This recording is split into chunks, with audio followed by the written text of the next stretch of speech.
kita salihah. Al-Fatihah. A'udzubillahi minasyaitonirrajim. Bismillahirrahmanirrahim. Alhamdulillahirabbil alamin. Rahmanirrahim. Maliki yaumiddin. Iyyaka na'budu wa iyyaka nasta'in. Shiratal mustaqim. Shiratal ladzina an'amta 'alaihim waladdallin. Kemarin pentingnya ketinggian Islam, pentingnya iman kepada Allah kan gitu ya. Kemarin iman di atas segalanya. Iman di atas adab, di atas ilmu, kan di atas amal kan gitu. Iman itu nomor satu. Orang yang beradab, ramah, baik, terus ilmunya tinggi, amalnya baik, tapi tidak beriman kepada Allah, ibaratnya iman itu nomor satu, adab itu dikasih poin 0 lagi jadi 10 orang itu. Sudah beriman, beradab, terus juga berilmu tambah lagi 0. Amalnya baik 1000 kan begitu. Tapi tanpa nomor satu, tanpa iman jadi 0 besar.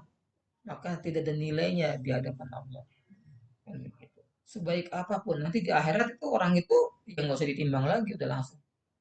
Maka dari itu kita akan lanjut kan gitu. Ini sepakat aja di tempat yang lain. Nah, dan aktifkan. Oke. Nah, sekarang kita tentu setelah kita tahu itu semua, dampaknya apa sih? Keimanan itu, ketinggian Islam itu harus bisa menyelesaikan masalah kehidupan. Karena Allah Subhanahu wa taala yang memiliki alam semesta, manusia dan kehidupan itu terbaik. Maka kalau kita lihat ada kerusakan generasi muslim, kan gitu. Apa penyebabnya? Kalau ini ada yang tahu akibat spilis, apa spilis? Nah, dalam konotasi kita rata-rata begitu ya. Nah, spilis itu penyakit kelamin. Tapi ini muncul tahun 2015 hasil Munas MUI ke-7. Ini singkatan. SE-nya itu adalah ini sekularisme. Sekularisme itu apa sih? Sekularisme ini adalah akidah dari ideologi kapitalis. Apa sekularisme itu? Yaitu Fasluddin Anil Hayah. Dipisahkan antara agama dengan kehidupan. Kongko-kongko, bercanda, terus akhirnya ngerumpi. Akhirnya gibah. Jangan gibah itu kata Allah dalam Al-Hujurat ayat 12 itu makan daging saudaranya yang telah mati. Jangan kayak bau surga nih, soalin nih. Ini lagi pan-pan aja, lagi jangan bawa agama. Nah, itu ciri-cirinya. Jangan bawa agama. Bisnis, tender, harus ada uang pelicin, uang sogok. Kalau enggak, semua lakukan itu. Jangan. Sogok itu haram kata Rasul. Arrosi wal murtasi pinar. Yang nyogok sama yang sogok sama-sama neraka. Sok suci lu. Kalau nggak sogok, kita nggak menang tender. Nah, itu dipisahkan. Mengatur pemerintahan. Jangan bawa-bawa agama. Ini, nah seperti itu. Berpakaian, pakaiannya. Kok nggak pakai jilbab, nggak pakai kerudung? Bau surga lagi. Pakai kerudung, pakai jilbab itu katro, orang desa, udik. Jangan bawa itu budaya Arab, jangan bawa agama. Gitu kita tuh ikut tren. Nah gitu, seperti itu. Berhukum jangan bawa. Nah itu sekularisme, dipisahkan antara agama dengan kehidupan. Serasa agama itu hanya ada di masjid.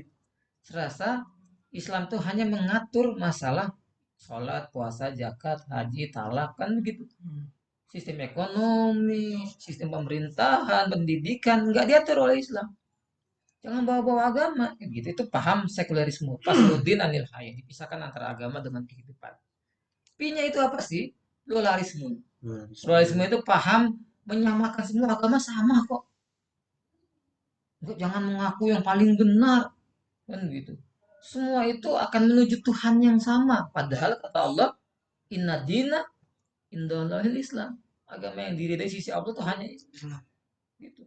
Oh, jangan gitu, jangan fanatik. Nah, itu kan kita paham pluralisme, menyamakan. Nah, yang listnya itu adalah liberalis. Paham serba bebas. Nggak mau diatur. mau pakai pakaian saya, nggak mau pakai pakaian saya dilindungi HAM loh. Bahkan hak bebas berpendapat, bebas mengeluarkan sikap, bahkan menghina Rasul, menjelek-jelekan agama. Salah satu paham kebebasan itu adalah kemarin tuh pembakaran Quran. Mereka menjunjung tinggi katarannya liberalisme, kebebasan berpendapat, kebebasan berekspresi. Apa seperti itu? Gitu. Bahkan di barat sana ada hippies, nudis, pernah tahu nggak? Jadi bebas.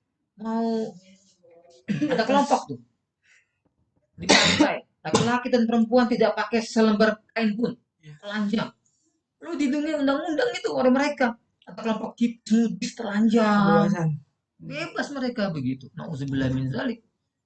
Maka Rasulullah SAW sudah memprediksi itu. Ini juga disampaikan oleh dai sejuta umat. Jadi ini merupakan analisa sosial bahwa pada satu saat nanti akan terjadi di tengah-tengah umat di mana kita dihantam dan diserbu dari segala macam penjuru, akidah didangkalkan, peradaban dan kebudayaan dirusak, makanan dan minuman diracuni, pakaian ditelanjangi dan lain sebagainya, sampai kita melepaskan nilai Islam yang kita cintai ini. Kondisi sosial ini satu saat akan datang kepada kita. Demikian analisa dan peringatan dari Rasulullah sallallahu alaihi wasallam. Marilah sekarang kita melihat, adalah benar bahwa di zaman sekarang kita insya Allah tidak akan mengalami perang Badar sehebat yang pernah dialami oleh Rasul dan para sahabatnya. Tetapi sesungguhnya perang yang kita hadapi di zaman sekarang ini tidak kalah hebatnya dengan perang Badar, tidak kurang dahsyatnya dengan perang Uhud, tidak kurang ngerinya dari perang Khandaq. Hanya saja yang kita hadapi sekarang ini bukan ujung pedang, bukan ujung tombak, bukan ujung panah. Yang kita hadapi sekarang ini adalah perang akidah, perang ideologi, perang mempertahankan keyakinan. Yang kalau kita kalah sekarang, kita memang masih beragama, tetapi anak kita, cucu kita, generasi yang akan hidup 5, 10, 20, 30 tahun yang akan datang, wallahu a'lam bissawab. Nah, itu yang disampaikan oleh dai sejuta. Prediksi bahwa kalau kita nggak pandai membendung, kita nggak pandai menjaga diri kita, kalau tidak mau diatur dengan aturan Islam, tuh, banyak paham-paham komunis dari Cina, paham anak cucu kita sekarang jauh, orang mau sholat nggak sholat terserah dia.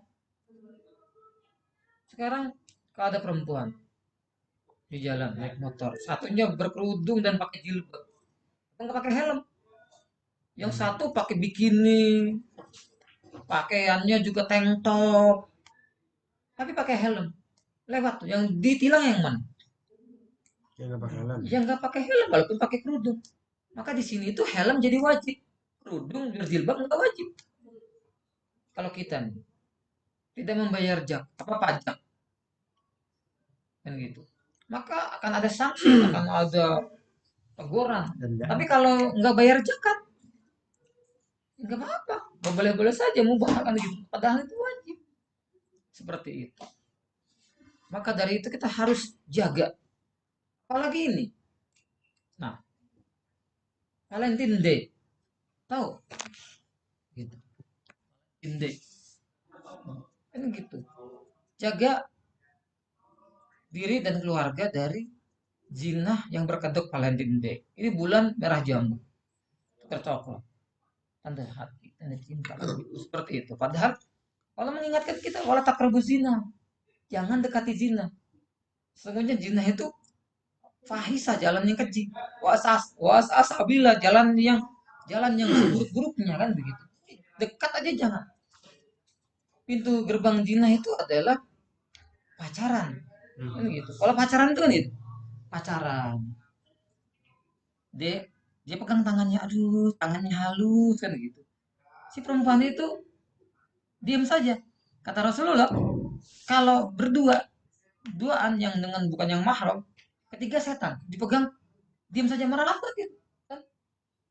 Jadilah perjina, jadilah hamil sebelum nikah. Kayak sekarang ini minta dispensasi menikah. Karena apa? Sudah hamil duluan anak SMP, SMA. Auzubillah min dzalik. Auzubillah min dzalik. Luar biasa. Maka berita itu ya, iya, anak SMP berbondong-bondong minta dispensasi karena undang-undang menikah itu kan umur 19 sekarang. Di bawah itu sudah hamil, udah hamil, minta supaya diresmiin di Ponorogo di Ponorogo dan yang lain. Padahal di tempat yang lain lebih besar lagi. Terus apa? Bang Hilmi dan Umam tahu nggak sejarah Valentine Day? muhajir. Muhajir, ya muhajir, ya muhajir. Jadi ingat tadi saya ngeliat filmnya terus sih masalahnya. Apa Bang Muhajir sama Umam tahu sejarahnya? Iya, Gimana? yang bunuh diri. Oh, gitu ya. Sebelum kita ikut-ikutan, sebelum kita harus tahu sejarahnya seperti ini.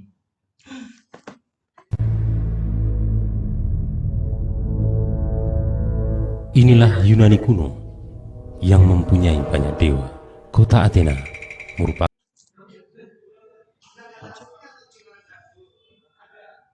Ya, proses. Ya, ini kayak gini nih dengan PowerPoint. Sebentar. Ya.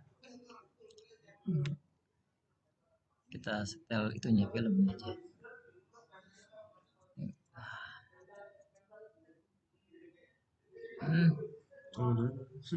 Iya. Ini aja deh. Oke. Ini aja. Nah, nanti.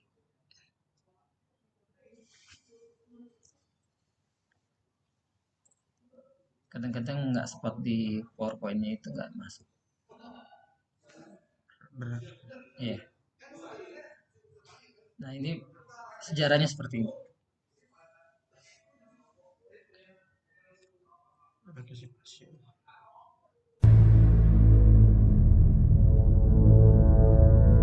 Inilah Yunani kuno yang mempunyai banyak dewa. Kota Athena merupakan pusat peradabannya. Salah satu budayanya adalah upacara Gamelion, sebuah ritual untuk merayakan pernikahan dewa Zeus dan Hera. Ritual ini dilaksanakan dari pertengahan bulan Januari sampai pertengahan bulan Februari. Siapa Dewa Zeus dan Dewi Hera? Ternyata Dewa Zeus dan Dewi Hera ini mereka adalah kakak beradik. Kalau di dalam kedokteran jelas pernikahan kakak dan adik itu, salah satu pernikahan budayanya sejarah itu incest, nggak boleh, karena akan menimbulkan kerusakan.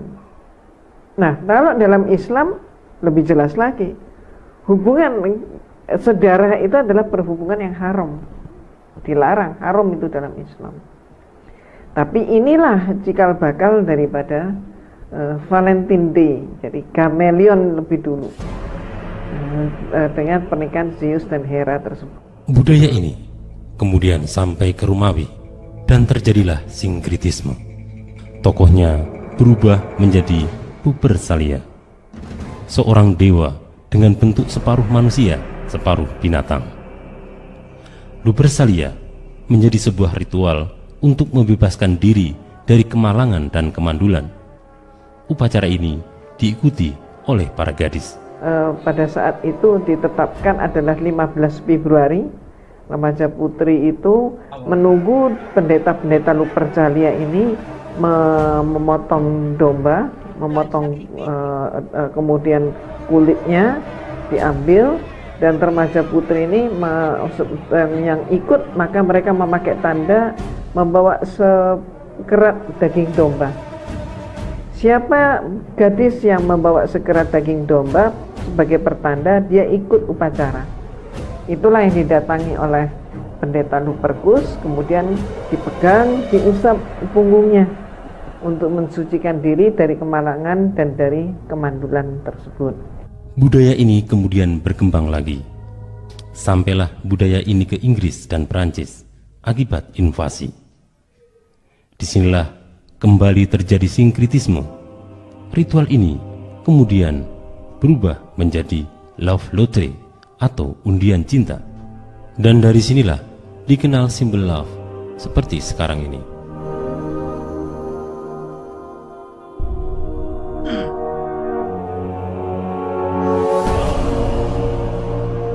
Nah, Love Lottery ini pelaksanaannya itu dilaksanakan di tengah malam hari di pertengahan Februari itu, di tengah-tengah kota, di taman kota tepatnya, maka diletakkan bejana.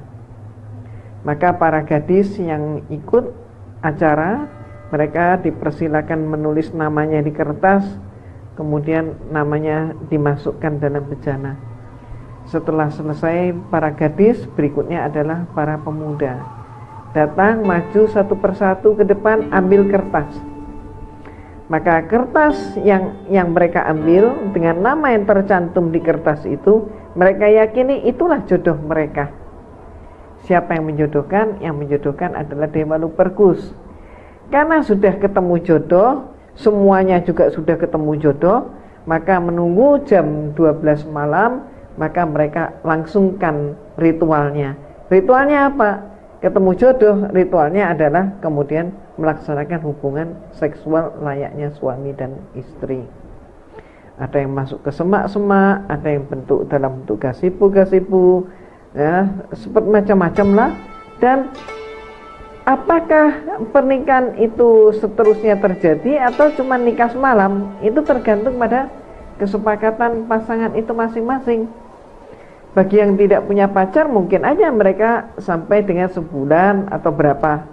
Tapi bagi yang sudah punya pacar, malam itu mereka dengan jodoh mereka yang dari Dewa Luperkus katanya, dan kemudian besoknya kembali ke pacarnya, bisa saja. Itu sesuai kesepakatan. Kemudian tahun depan ikut lagi yang bersangkutan, ganti lagi suami, ganti lagi istri. 5 kali ikut acara, 5 tahun berturut-turut, 5 kali pula mereka ganti suami dan ganti istri. Nah, keadaan seperti itu membuat gereja saat itu sulit berkembang. Kenapa? Karena remaja lebih senang dengan hura-hura pesta yang seperti itu, yang penuh dengan kemaksiatan itu. Pada saat tersebut, gereja dipimpin oleh seorang paus yang namanya Gelasius. Paus Gelasius menganggap bahwa upacara tersebut adalah upacara pagan dan immoral. Paus Gelasius ini berpikir keras bagaimana caranya mengembalikan remaja untuk mau masuk ke gereja. Nah, maka kemudian Paus Gelasius mempunyai inisiatif membawa upacara pagan itu masuk ke gereja dengan kembali disinkretismekan, diganti tokohnya. Tokohnya dinyatakan adalah seorang pastor yang namanya Pastor Valentino. Pastor Valentino ini menurut catatan gereja adalah seorang yang dihukum mati oleh Raja Claudius II karena dianggap dia berkhianat. Pengkhianatannya apa? Karena dia menyembunyikan beberapa pemuda yang tidak berani berangkat perang, padahal masa itu adalah wajib militer. Nah, kemudian Pastor Valentino ini ditangkap untuk dipancung. Sambil menunggu waktu atau saat eksekusi, maka kebutuhan hidup daripada Pastor Valentino ini disajikanlah makan minumnya oleh anak gadis sipir bui. Gadis itu cantik sekali, cuman sayangnya gadis itu buta. Rupanya Pastor Valentino itu jatuh cinta kepada gadis buta tadi. Karena Pastor Valentino juga seorang manusia, maka kemudian menjelang eksekusi dia sampaikan rasa cinta itu, dia tuangkan dalam bentuk surat. Surat cinta kepada sang gadis dengan simbol har. Maka kemudian Pastor Valentino juga berpikiran, toh dia akan mati. Apa salahnya kalau dia ungkapkan cintanya itu? Surat itu diserahkan kepada sipir bui, dan kemudian sipir bui itu menyerahkan surat tersebut setelah Valentino dieksekusi. Diserahkan kepada gadisnya. Dan anak gadis itu katanya dongeng, setelah membaca suratnya Valentino, maka matanya yang buta itu bisa melihat kembali. Ini dongengnya. Nah, dongeng-dongeng seperti ini banyak sekali di karangan gereja yang kemudian menjadi dongeng dunia. Contohnya apa? Insya Allah kita semua tahu. Misalnya cerita tentang atau dongeng tentang Snow White, Putri Salju, dongeng tentang Beauty and the Beast, dongeng tentang Cinderella, dan masih banyak lagi dongeng-dongeng yang lain. Itulah dongeng yang kemudian dianggap sebagai sesuatu yang benar dan menebar di seluruh dunia. Pencitraan mereka berhasil. Nah, yang menarik saat ini adalah ketika hari Valentine itu sudah semarak di dunia, termasuk di tanah air kita, sampai-sampai orang Islam pun, remaja-remaja Islam banyak yang tertarik untuk merayakan hari Valentine. Yang biasanya mereka tadi saya sebutkan pulangnya harus jam 8, jam 10, tapi demi hari Valentine mereka boleh pulang pagi dan seterusnya.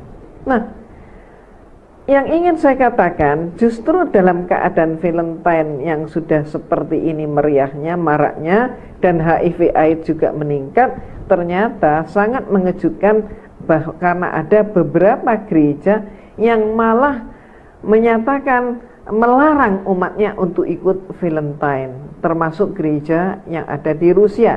Data-data bisa kita lihat semua.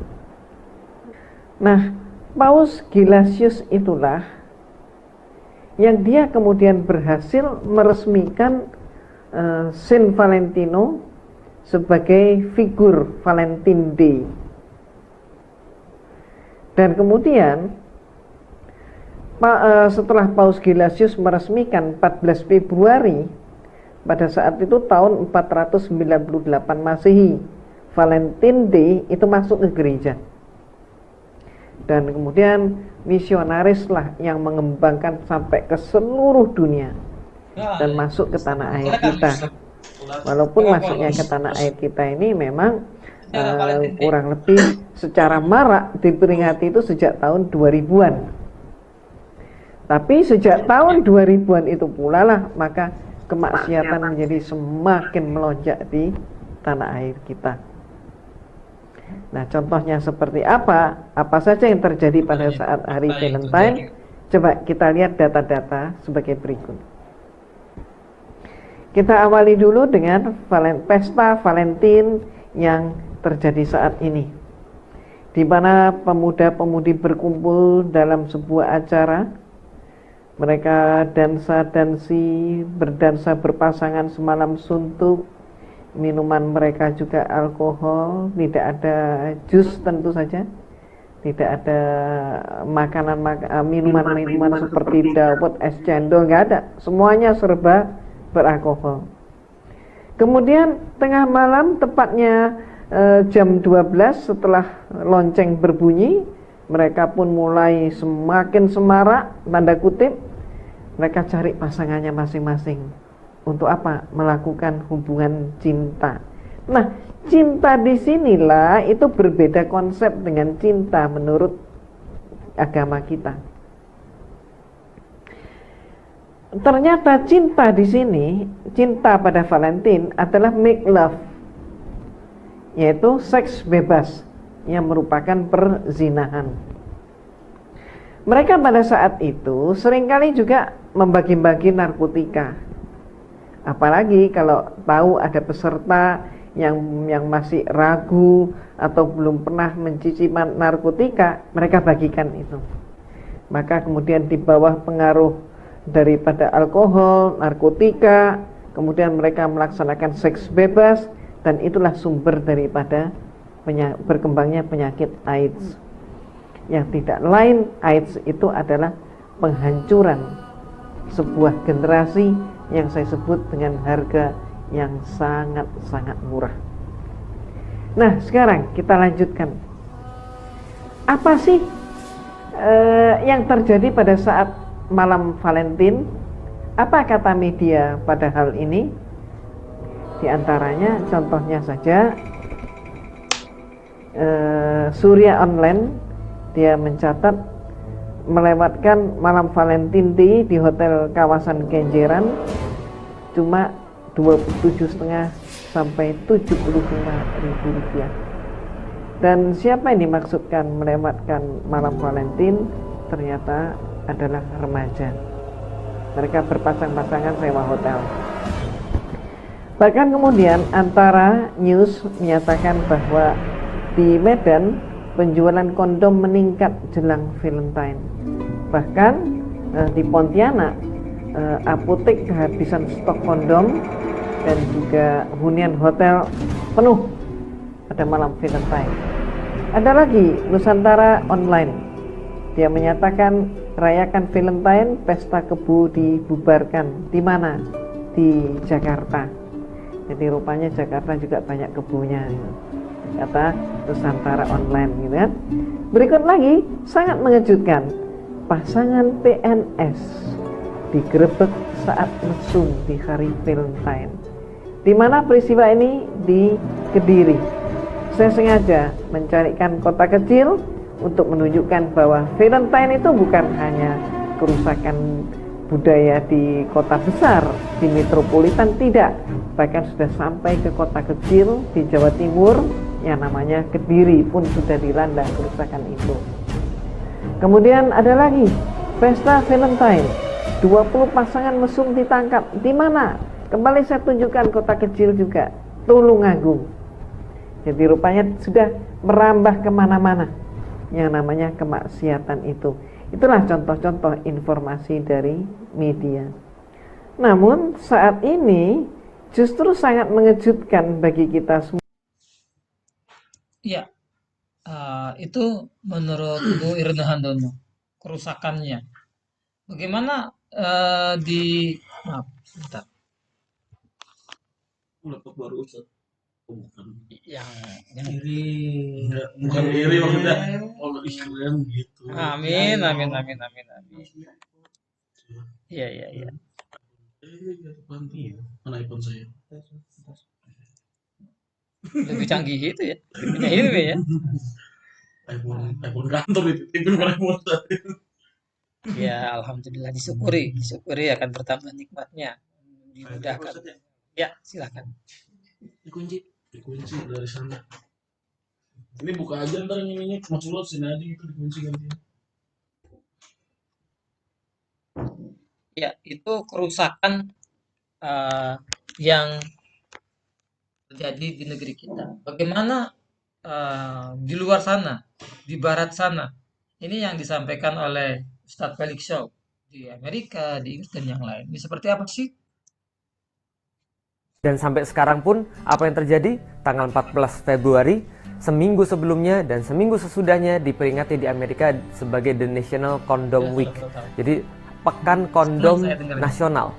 Karena banyak sekali orang-orang yang akhirnya melakukan hubungan seksual pada minggu-minggu itu sehingga mengakibatkan pertambahan penduduk yang luar biasa. Dikhawatirkan begitu sehingga disarankan memakai kondom.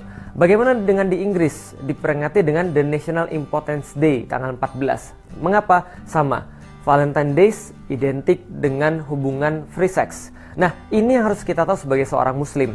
Mungkin ada sebagian muslim yang berkata, oh tidak, kita tidak mengikuti hal-hal yang seperti itu. Namun sama saja, pada tahun 2005, salah satu surat kabar yang ada di Indonesia melakukan survei kecil-kecilan.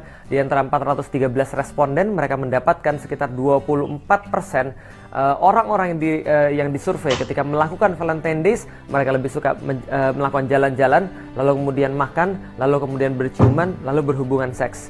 Karena itulah pada tahun 2006, ketika diteliti 54% warga Kota Bandung itu sudah pernah melakukan hubungan seks. Jakarta 51%. Dan 2008 ketika diteliti lagi oleh KPAI, Komisi Pelindungan Anak Indonesia, ternyata yang mereka dapatkan fakta yang lebih mengejutkan, yaitu adalah 62,7% remaja SMP sudah pernah melakukan hubungan seks.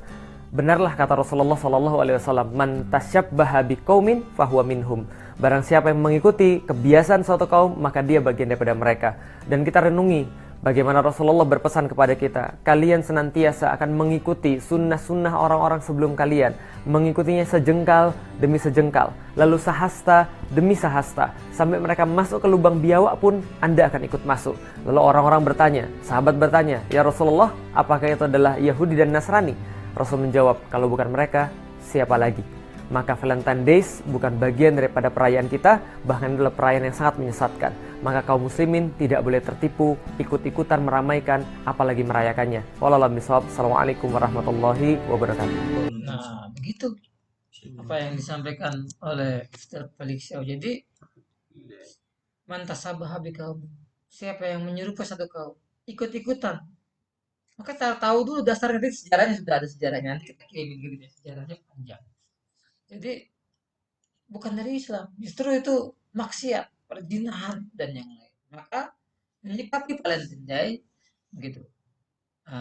Ikut merayakan Valentine Day berarti apa sih? Menghancurkan kepribadian, karakter kepribadian umat Islam ini yang diajarkan oleh Rasulullah itu mulia, beradab, bukan biadab, nggak seperti binatang kan begitu. Maka dari itu jauhilah kebiasaan yang jahiliyah seperti itu. Jika generasi muda muslim telah rusak ini memang siapa lagi pelanjutnya? Padahal generasi muda ini adalah pelanjut bangsa ini kan begitu. Tanggung jawab kita adalah menyerap apa sih yang diserap yang di atas ini. Sebagai muslim memiliki karakter kepribadian yang khas, istimewa berdasarkan apa? Keteladanan Rasulullah. Bagaimana Rasulullah jadi anak pemuda yang jujur. Bagaimana Rasulullah dikenal Al-Amin, terpercaya, bahkan musuh pun Quraisy itu sebenci-bencinya Quraisy itu barang dagangannya apa dititipin. Padahal gitu. Maka pas Rasulullah hijrah itu Sayyidina Ali suruh tidur di situ dan suruh kembaliin. Ini barang kalian nih, ambil, tidak sedikit pun kurang. Tapi kalau dititipin sesama pabrik Quraisynya, jangan harap tambah itu. Kurang bisa hilang aja karena Al-Amin coba. Kepribadiannya, mulianya, anaknya mulia, cucunya mulia. Kita punya contoh terbaik. Laqad kana lakum fi Rasulillah uswatun hasanah, pada diri Rasul ada uswah. Nah, contoh terbaik. Tidurnya aja terbaik kan begitu. Seperti itu. Maka kita menyerap yang contoh, jangan cari figur yang lain gitu. Jadi mengapa harus mengambil kepribadian orang lain kan gitu yang belum tentu baik seperti itu. Jangan ikut kebanyakan orang. Tapi kan banyak yang ngerjain. Itu kan pada ikut semua. Kan gitu. Jangan. Apa kata Allah?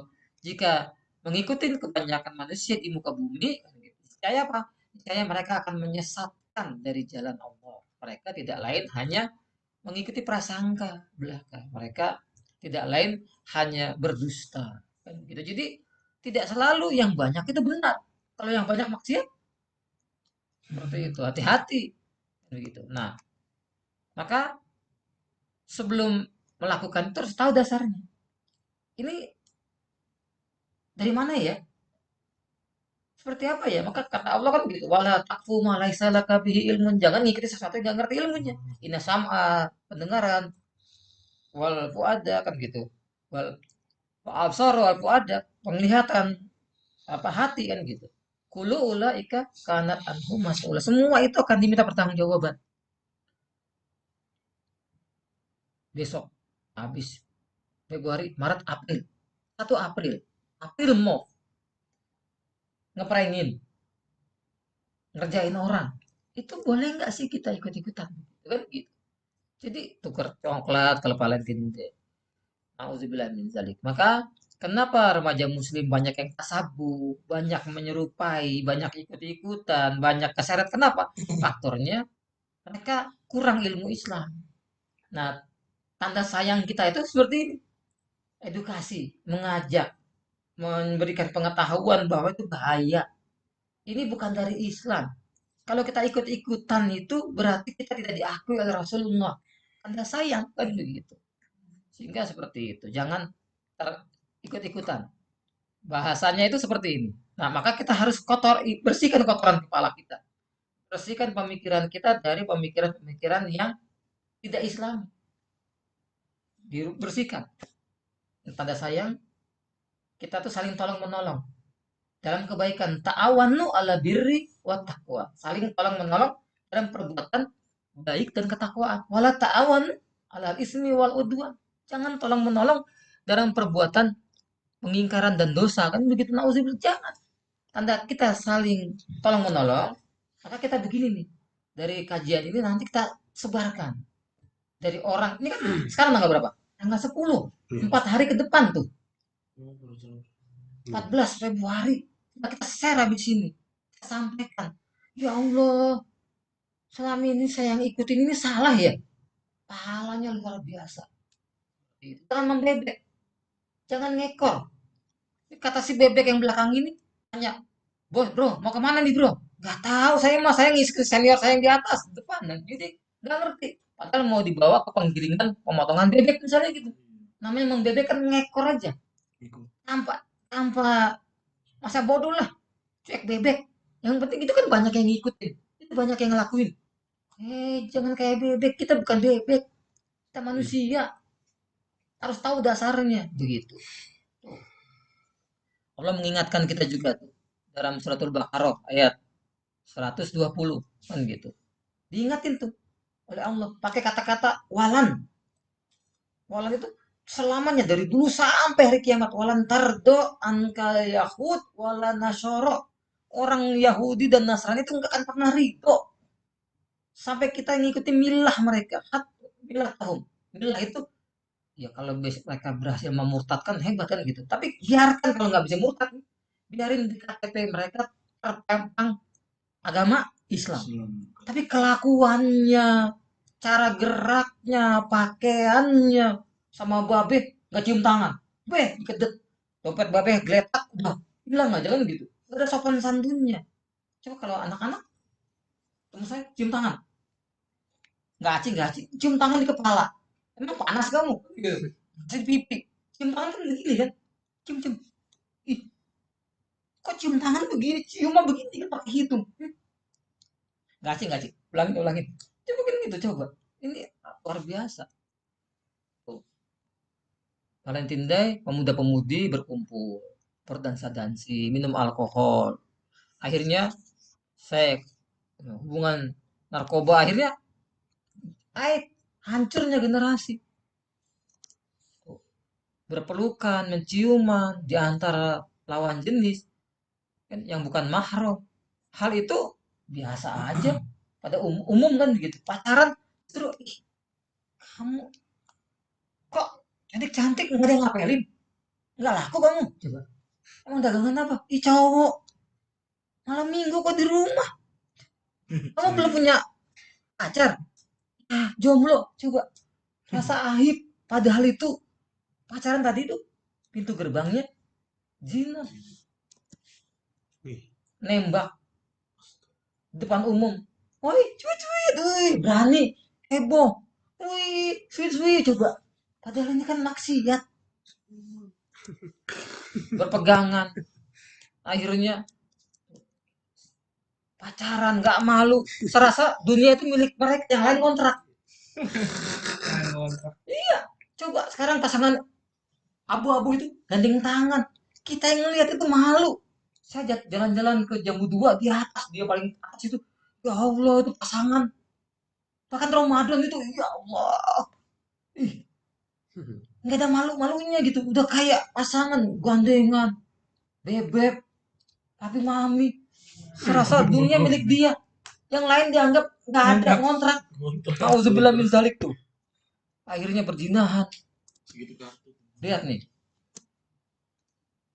coklat banyak di mall-mall sekarang, sirkuit akan ada bonusnya, dikasih kondom. Auzubillah min dzalik. Ya Allah, begini amat. Baru tahu. Iya. 14 Februari. Halo sayang, aku cinta padamu, dikejar-kejar. 9 bulan berikutnya, yang tanggung jawab yang ini drum band. Ulah kamu nih kan gitu. Coba. Ya, para bola ini ulah siapa? Kalau mobil tabrakan, penyetnya ke dalam.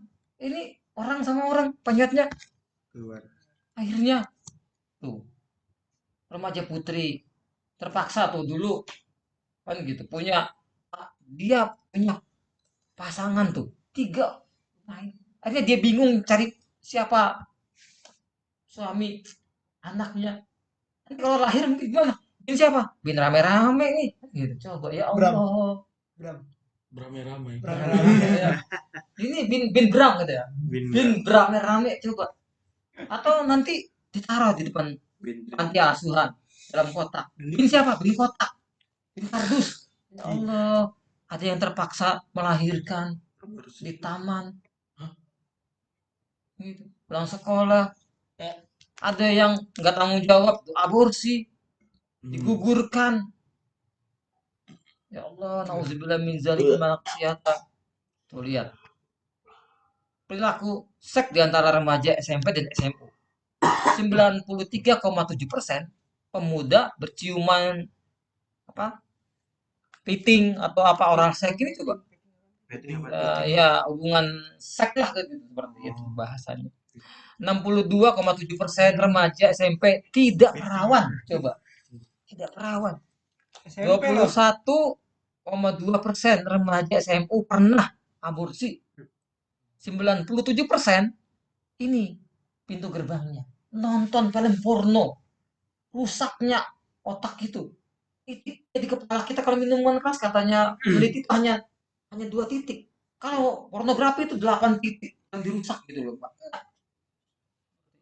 Maka kemarin nih, yang heboh nih. Dispensasi nikah mematik perhatian publik sepekan terakhir. Ini setelah muncul informasi ada 191 anak di Ponorogo mengajukan dispensasi menikah, beberapa diantaranya karena hamil, dan usia mereka tentu usia belasan yang semestinya bermain, mencari ilmu seperti layaknya usia remaja. Tetapi ternyata angka ini bukan yang tertinggi, angka 191 itu. Jadi kami memiliki data yang sudah dihimpun oleh tim liputan kami, bahwa pengajuan dispensasi pernikahan yang tertinggi di Jawa Timur berada di Kabupaten Malang. Ini adalah yang saat ini Anda saksikan adalah 10 besar tertinggi pengajuan dispensasi nikah di Pengadilan Agama selama tahun 2022 ya. Selama tahun 2022 dan dari total 37 kabupaten kota di Provinsi Jawa Timur. Dan kita lihat sekarang yang tertinggi ada di Kabupaten Malang, ada 1.434 pengajuan dispensasi nikah. Jadi dispensasi nikah itu ada diajukan ketika yang ingin menikah adalah usianya berada di bawah ketentuan undang-undang yang sudah dibuat. Jadi ketentuan undang-undang yang sekarang dibuat itu mereka yang bisa menikah adalah yang usianya 19 tahun. Jadi sedangkan undang-undang sebelumnya itu usianya 16 tahun. Jadi ada perbedaan 3 tahun di sini, ya, ada perbedaan 3 tahun.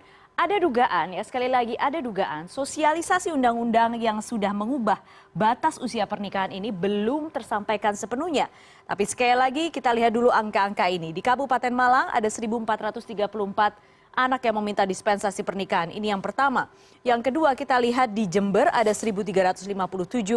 Yang ketiga di Keraksaan Kabupaten Probolinggo 1.136.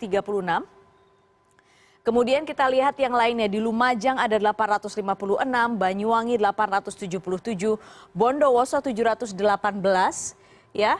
Di Bojonegoro 532, Tuban 516, Pasuruan ada 708 dan Kediri 569. Ini adalah 10 besar wilayah kabupaten kota di Jawa Timur, ya, di Provinsi Jawa Timur yang memiliki angka permintaan dispensasi nikah tertinggi.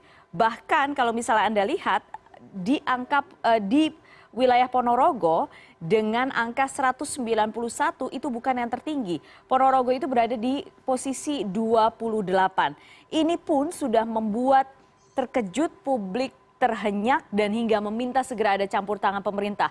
Betul, kasus Ponorogo itu bisa saja hanya puncak gunung es, tidak menunjukkan sesuatu yang sebenarnya terjadi di bawah.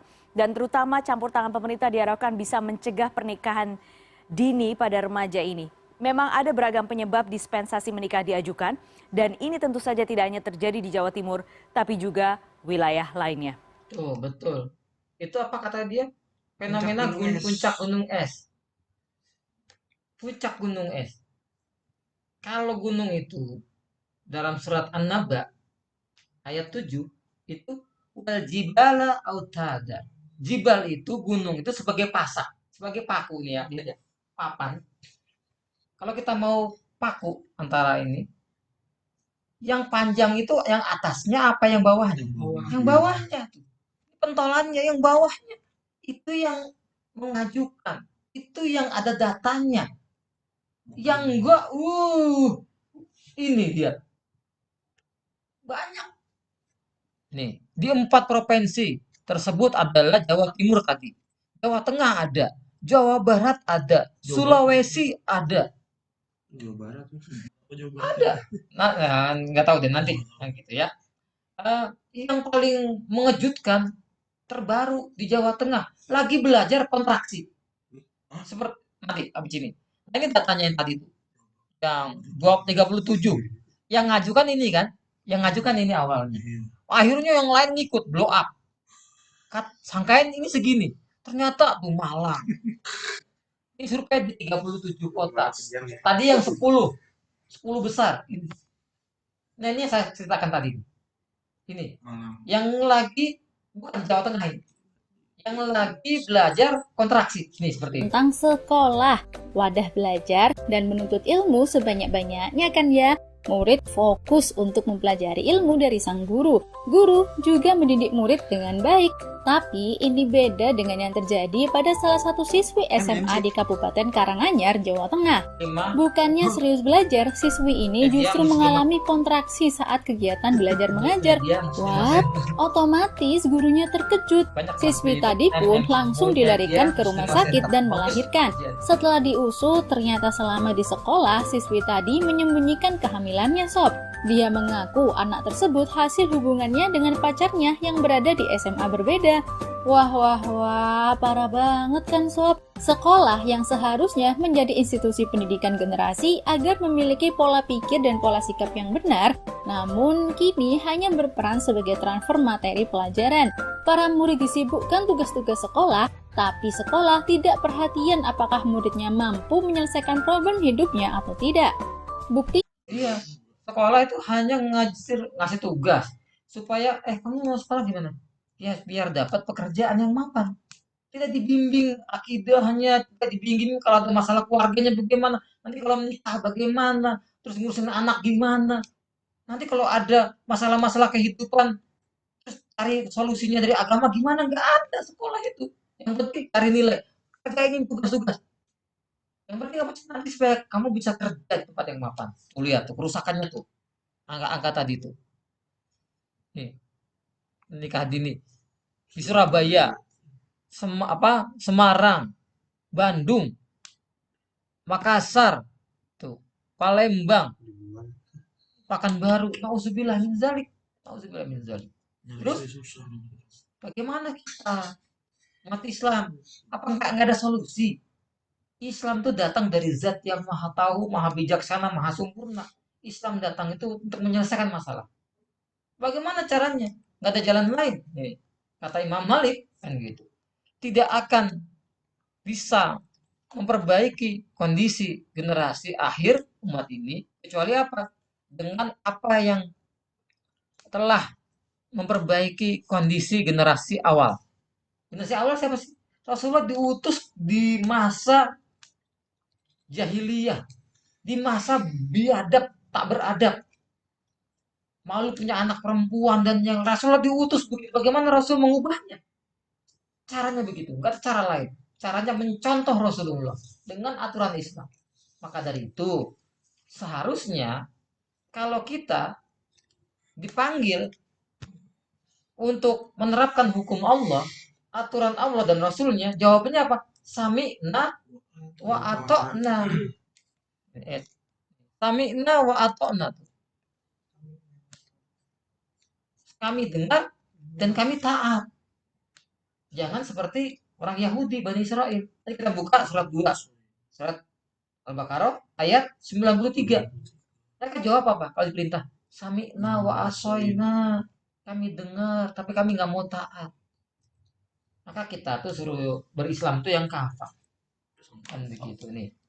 Diminta tuh. Nah, ini Bani Israel kalau dipanggil mereka menjawab sami'na Wa asoina, kami dengar tapi kami tidak mau taat. Suratul Baqarah ayat 93. Maka seorang muslim itu diminta ya ayyuhalladzina amanu dukhulu fisilmi kafa, wahai orang beriman, masuklah Islam secara menyeluruh semua. Wala tatabi'u khutuwati setan, jangan ngikutin langkah setan. Kalau nggak mau masuk secara Islam secara sempurna menyeluruh, berarti kita lagi mengikuti langkah setan, ikuti Yahudi dan Nasrani kayak tadi tuh, sibron sibrin kan gitu, sejengkal demi sejengkal kan gitu. Jangan ikuti langkah setan. Itu bukan langkah Rasulullah. Itu bukan cara hidup Islam kan begitu. Cara hidup jahiliyah. Padahal setan itu innahu lakum aduwwum mubin. Setan itu musuh yang nyata bagi kita. Maka dari itu janganlah tidak mau ikut. Janganlah tidak mau pakai aturan Allah. Berarti orang itu kalau tidak mau ikut aturan Allah, berarti mereka itu adalah orang-orang yang kafir. Nanti di akhirat orang kafir itu baik, Allah bikinin pakaian. Dikasih pakaian dari api neraka. Nanti dimandiin sama Allah. Dengan air yang mendidih, dimandiin kepalanya. Ususnya jebol. Hancur. Habis itu cambuk dari besi. Setiap itu dia pengen lari. Mereka jabannya menarik lagi. Supaya apa? Supaya rasain tuh azab. Nauzubillah min dzalik, itu akibatnya. Maka dari itu kalau ada berita, kalau ada aturan dari Rasulullah, ikuti. Sehingga nggak seperti ini nih. Mereka jabannya nanya pada penghuni neraka, emang dulu nggak ada yang datang kepada kamu memberi keterangan? Ada sih, katanya gitu. Tapi kami mengatakan Allah nggak pernah mengutus itu. Kamu dalam kesesatan yang nyata kan. Dia akhirnya nyesal di sana. Coba kalau dulu kami ikut ya, kan gitu. Coba sehingga kami tidak termasuk golongan yang tadi dia dalam api neraka yang menyala-nyala itu. Maka nggak ada jalan lain. Kalau kita ingin mulia, ikutlah manusia yang mulia. Kalau ingin berubah hancurnya peradaban itu, kita pakai aturan hidup yang dibawa oleh Rasulullah Shallallahu Alaihi Wasallam. Maka tinggal diminta oleh Allah jaga diri kita dan keluarga kita. Nah, tugas kita ini saling mengingatkan nih. Allah perintahkan gitu tuh. Ya ayyuhallazina amanu ku anfusakum wa ahlikum naro. Jaga dirimu dan keluargamu dari api neraka. Jangan sampai ada keluarga kita yang terseret ke api neraka. Karena nggak ngerti, tugas kita mengingatkan. Tinggal pilihan kita. Mau beriman atau kafir. Mau jadi amal soleh apa amal salah. Mau masuk surga atau neraka, pilihan kita. Mau taat atau maksiat, pilihan kita. Maka dari itu, tidak ada kata lain, stop. Dosa jangan ditambah. Iman jangan dikurang. Itu yang bisa kami sampaikan. Ini tugas kita bersama. Nanti kita sebarkan ini. Boleh jadi di luar sana, yang kiriman Bang Hilmi, Bang Muhajir, dan Bang Humam. Oh, ternyata tadi sejarah Valentine Day baru tahu kan? Runtutannya begitu kan? Boleh jadi di luar sana masih banyak yang belum tahu. Lewat wasilah kita, siapa yang diberikan tahu, pahalanya besar. Tinggal kita mau menangguk pahala atau menjadi orang yang ikut hanyut. Nah, tugas kita nih menyelamatkan. Paling itu yang bisa kami sampaikan. Kurang lebihnya mohon maaf. Kita tutup dengan bersyukur kepada Allah masih diberikan usia panjang, saling mengingatkan. Ini maksudnya saling mengingatkan, bukan menggurui. Dan juga kita istighfar kalau memang selama ini masih banyak dosa kita banyak yang nggak tahu. Mudah-mudahan Allah ampuni. Dan kita tutup majelis ini. Kalau ada hal-hal yang kurang, ada yang salah, mudah-mudahan Allah ampuni dengan doa kafatul majelis. Kita tutup dengan hamdalah, istighfar, dan doa kafatul majelis bersama-sama. Alhamdulillahirabbil alamin. Astagfirullahalazim. Subhanakallahumma bihamdika asyhadu an la ilaha illa anta astaghfiruka wa atubu ilaik. Kurang lebihnya mohon maaf. Wassalamualaikum warahmatullahi wabarakatuh. Ya. Sampai ketemu lagi Jumat yang akan datang. Mudah-mudahan selalu sehat. Nah, janji kami, ya insya Allah ke depan kita akan belajar adab yang luar biasa dari Islam supaya kita beradab. Pasti banyak yang kita belum tahu tentang adab-adab Islam. Sampai ketemu ya, jaga kesehatan. Ya, orang lain. Ya, begitu. Sip, yuk, yuk. Ya.